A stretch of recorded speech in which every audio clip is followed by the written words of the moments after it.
Judul, Mari Jatuh Cinta. Novel, Assalamualaikum Cinta. Penulis, Naya R. Episode 14.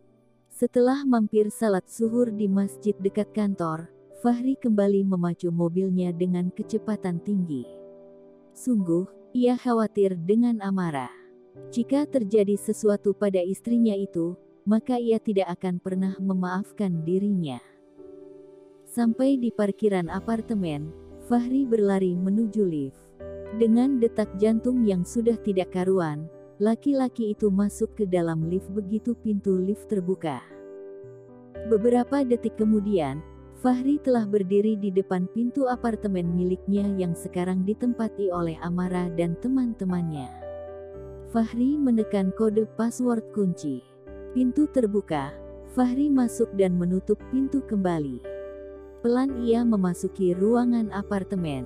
Apartemen terlihat rapi dan bersih. Fahri berjingkat masuk ke kamar pertama. Dibukanya pintu kamar dengan tangan gemetar. Fahri menahan napas memindai seluruh ruangan kamar. Tetapi, kamar tersebut kosong.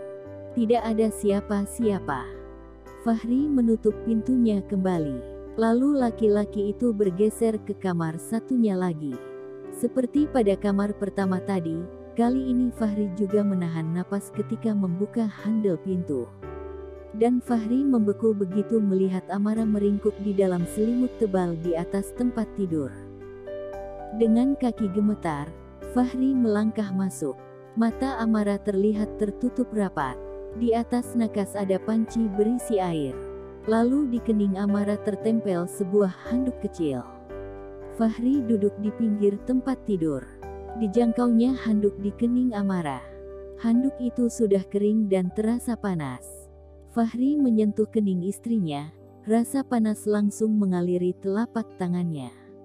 Dicelupkannya handuk kecil berwarna putih itu ke dalam panci, diperasnya lalu ditempelkannya kembali di kening Amara. Amara hanya bergerak sedikit, lalu kembali meringkuk. Fahri mengusap pipi Amara dengan jemari tangannya. Pipi mulus itu terlihat pucat dan juga panas. Panas di tubuh Amara sepertinya juga mengalir ke sudut-sudut mata Fahri.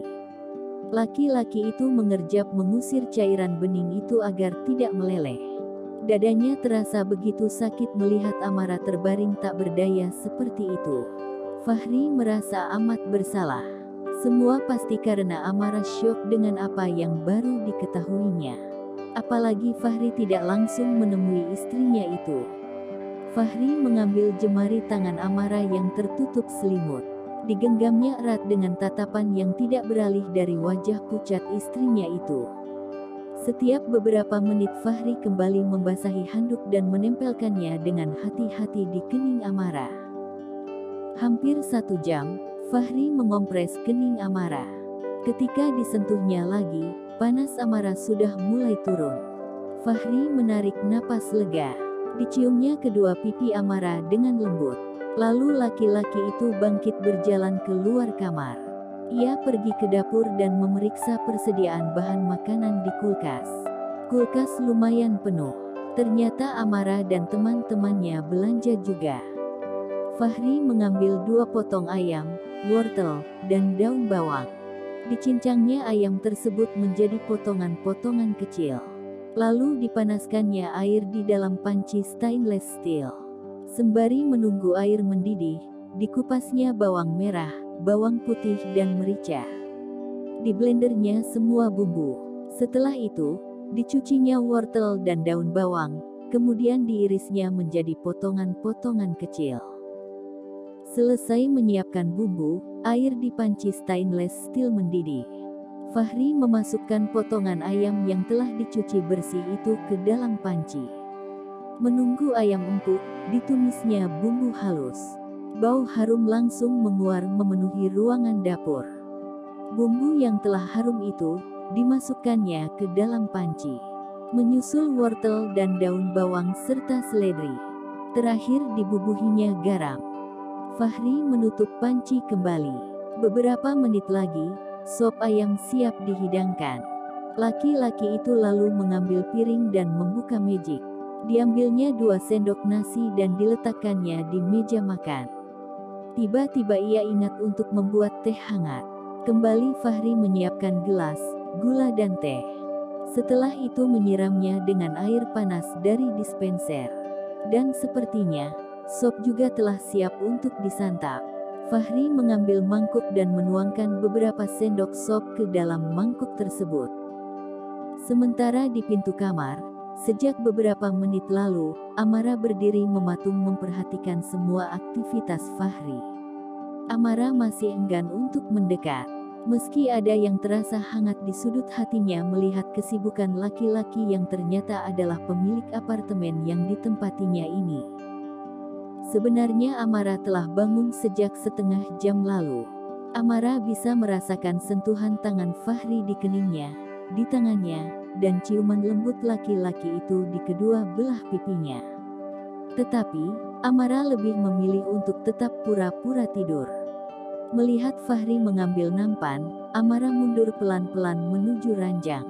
Perempuan itu naik ke atas kasur dan kembali tidur seperti posisi semula. Fahri membawa semua yang telah disiapkannya itu dengan senyum mengembang. Ponselnya entah sudah berapa kali berdering, tetapi diabaikannya. Hari ini, ia hanya ingin mengurus Amara. Diletakkannya nampan yang berisi nasi, sop panas dan teh hangat di atas nakas. Dirabanya kening Amara, sudah tidak terlalu panas. Tetapi, masih hangat. Sayang, bangun. Fahri menepuk lembut pipi Amara. Amara menahan napas untuk beberapa detik. Panggilan sayang Fahri membuat pipinya tiba-tiba menjadi panas. Kamu sudah bangun, kan? Fahri tersenyum melihat kelopak mata Amara yang bergerak-gerak. Merasa telah diketahui, Amara pun membuka matanya. Aku bikin sop, makan, ya. Aku tidak lapar. Ada kalanya kita makan bukan karena lapar, tetapi karena cinta. Amara memalingkan wajah. Tidak tahukah laki-laki di sampingnya ini, jika hatinya masih marah dan kecewa atas semua yang terjadi. Kamu tahu, aku memasuk sop ini dengan cinta. Kamu harus mencobanya. Siapa tahu cinta yang ada di sop ini bisa membuat kamu segera sembuh. Amara masih bergeming. Ternyata laki-laki yang terlihat alim ini bisa juga lebay. Mau aku bantu duduk? Amara menoleh dengan kaget. Tidak, aku bisa sendiri. Nah, begitu kan lebih enak. Fahri tersenyum. Amara bangun dan bersandar ke kepala tempat tidur. Fahri mengambil piring berisi nasi dan menyiramkan sop ke atasnya. Minum teh hangat dulu, biar perutnya enak. Laki-laki itu mengangsurkan gelas teh kepada Amara. Amara menerimanya dan menyesapnya beberapa teguk. Rasa hangat menjalari kerongkongannya. Aku suapin, ya. Fahri menyuir daging ayam dengan sendok lalu menyampurnya dengan nasi. Aku suap sendiri. Amara mengulurkan tangan.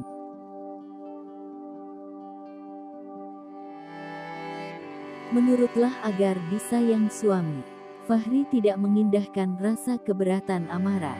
Suami, mengapa ada yang terasa berdesir di dada Amara mendengar kata suami? Sendok di tangan Fahri telah berada di depan bibir Amara. Akhirnya dengan sedikit terpaksa Amara membuka mulut juga. Bismillahirrahmanirrahim. Fahri membacakan basmalah. Amara menutup mulutnya kembali dan mengikuti Fahri membaca basmalah. Suap demi suap nasi beserta sop masuk ke dalam mulut Amara. Selama menyuapi Amara, tatapan Fahri tidak pernah lepas dari wajah istrinya itu. Untuk pertama kali, ia bisa puas melihat wajah sang istri. Sementara Amara tidak berani membalas tatapan Fahri. Aku sudah kenyang. Amara menahan sendok Fahri dengan tangan kanannya. Masih ada beberapa suap lagi. Amara menggeleng. Akhirnya Fahri menyerah.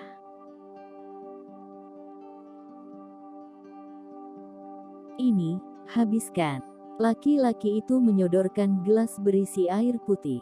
Amara menerimanya dan meminumnya hingga habis setengah gelas.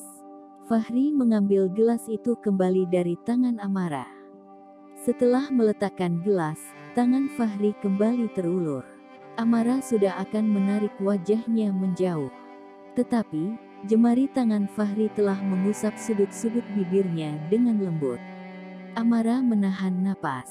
Ternyata laki-laki itu membersihkan bibirnya yang mungkin berlepotan kuah sop. Aku habiskan nasinya, ya. Mubazir. Fahri menyendokkan kuah sop ke dalam piring. Amara memperhatikan tingkah Fahri dengan takjub. Laki-laki itu akan menghabiskan sisa nasinya. Dan benar saja, dengan santai, Fahri menyendok nasi sisa Amara. Amara bergidik, kalau ia benar-benar tidak bisa makan sisa orang lain. Meski itu sisa mama dan papaannya, atau suami sekalipun. Alhamdulillah, sopnya enak. Gak apalah muji masakan sendiri daripada gak ada yang muji. Fahri meletakkan piring yang telah licin itu di atas nampan. Wajah Amara kembali terasa panas. Pastilah pipinya yang tadi pucat kini sudah berwarna merah jambu. Makasih, ya, sudah mau menikmati hasil masakanku. Lagi-lagi Fahri menyindir Amara dengan manis. Amara menggigit bibirnya. Laki-laki ini benar-benar membuat ia mati kutu. Tetapi, ia kan masih marah. Wajarlah kalau ia tidak mengucapkan terima kasih. Laki-laki di sampingnya ini pun belum ada meminta maaf dan berusaha menjelaskan apa yang sebenarnya terjadi. Memangnya semangkuk sop dan segelas teh hangat bisa mengobati rasa kecewa dan sakit hati begitu saja? Fahri bangkit. Aku bawa piring dan gelas kotor ini dulu ke dapur, ya. Amara hanya mengangguk. Fahri meninggalkan kamar dan berjalan menuju dapur. Dicucinya kembali piring dan gelas kotor serta peralatan masak yang tadi digunakannya. Bersamaan dengan itu, terdengar azan asyar berkumandang. Fahri kembali ke kamar. Amara masih duduk bersandar. Kita salat asyar, ya. Kamu kuat ke kamar mandi. Aku lagi nggak salat. Oh, apa karena itu kamu sakit? Mungkin juga, tetapi bisa juga karena hal lain.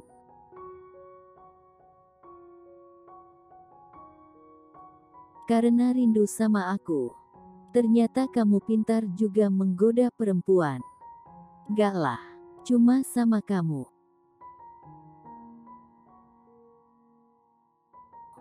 Aku pikir, seorang Garin tidak akan bisa ngebucin seperti kamu.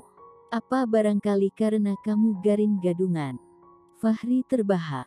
Mana ada Garin yang gadungan? 2 tahun berada di kotamu, aku benar-benar seorang Garin. Aku melaksanakan semua tugas aku dengan baik. Kamu bisa bertanya kepada papamu kalau nggak percaya. Fahri berkata dengan sungguh-sungguh seraya menatap lekat Amara. Amara mendesah. Entah mengapa, setiap kali Fahri menatapnya, dadanya selalu berdesir halus. Aku salat bentar, ya. Aku janji, kalau kamu sudah sembuh, aku akan ceritakan semuanya ke kamu. Setelah itu, kamu boleh memberikan penilaian. Apakah aku layak dipercaya atau tidak?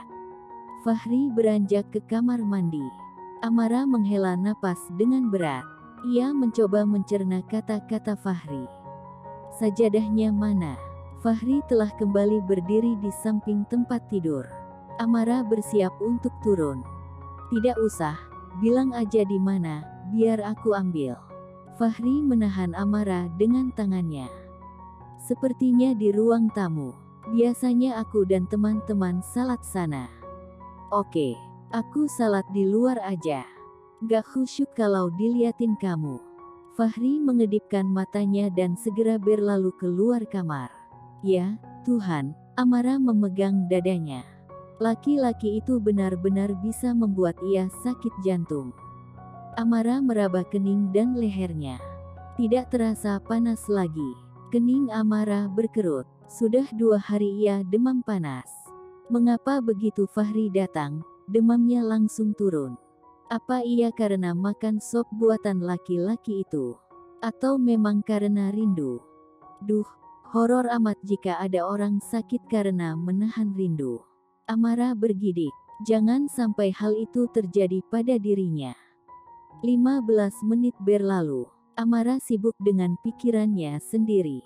Terdengar langkah kaki menuju kamar. Fahri kembali duduk di samping Amara. Ikut aku aja, ya. Tidur di apartemen aku. Aku nggak tenang ninggalin kamu sendiri dalam keadaan sakit seperti ini. Fahri menyentuh tangan Amara dari balik selimut. Aku nggak apa-apa. Nantikan teman-teman aku di sini. Tapi, aku nggak yakin mereka akan ngurus kamu seperti aku ngurus. Buktinya kamu ditinggal sendiri seperti tadi. Ya, mereka kan harus magang. Gak mungkinlah mereka harus izin hanya demi nemani aku. Nanti kalau mereka dimarahin sama bos tempat kami magang gimana? Tanpa aba-aba, Fahri mencium Amara dengan lembut. Amara terpana. Sekali lagi kamu bicara jelek tentang suamimu ini, aku akan menghukummu dengan hukuman yang lebih berat. Fahri tersenyum mesum pada Amara. Amara membeku, tidak sanggup bicara apa-apa. Hai. Fahri melambaikan tangan di depan wajah Amara. Iya. Amara tersadar dan pipinya kembali memerah. Bagaimana rasanya? Apanya? Suara Amara terdengar bergetar.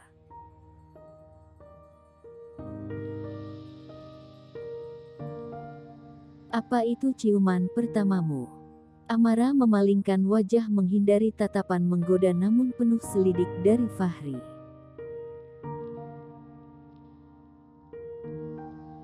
Kamu tahu, ada lagi obat yang lebih mujarab dari semangkuk sop panas buatanku. Apa? Amara bertanya dengan polos. Ikutlah denganku. Nanti aku berikan obatnya di apartemenku. Amara. Terdengar koor suara teman-teman Amara di depan pintu kamar. Dan 4 kepala telah menyembul di sana. Amara langsung salah tingkah. Sementara Fahri terlihat tenang-tenang saja.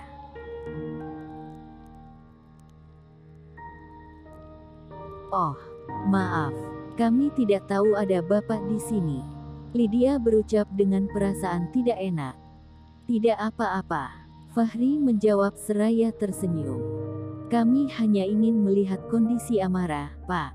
Airin berucap dengan ragu-ragu. Mereka ingin masuk kamar, tetapi tidak berani. Mereka telah mendengar semua cerita Amara tentang sepupu dan Garin gadungan ini.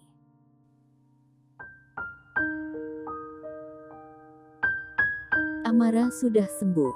Silakan masuk. Fahri bangkit dan berjalan keluar kamar.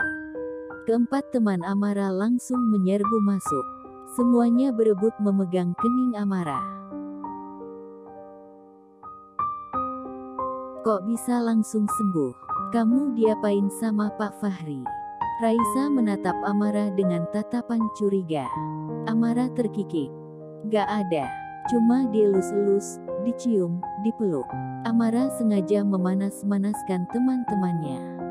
Ih, jahat amat. Bikin orang pengen cepat-cepat nikah juga. Vega cemberut. Ayo kita ke masjid, kita cari juga Garin. Siapa tahu nanti dapat juga Garin seperti Pak Fahri. Tampan, soleh, kaya raya. Duh, masih ada satu lagi nggak? Ya, yang seperti itu. Airin memejamkan mata mencoba membayangkan pangeran impiannya. Sudah selesai. Saya masih ada perlu sama Amara. Suasana langsung hening. Ternyata Fahri telah berdiri di pintu kamar. Airin langsung pucat. Jangan-jangan suami Amara itu mendengar ucapannya. Sudah, Pak, silakan. Mereka menjawab serentak seraya berlalu meninggalkan Amara. Fahri masuk dengan tatapan yang membuat Amara kembali merasa sesak. Bagaimanakah kisah Fahri dan Amara selanjutnya? Akankah Fahri membawa Amara kepada kedua orang tuanya?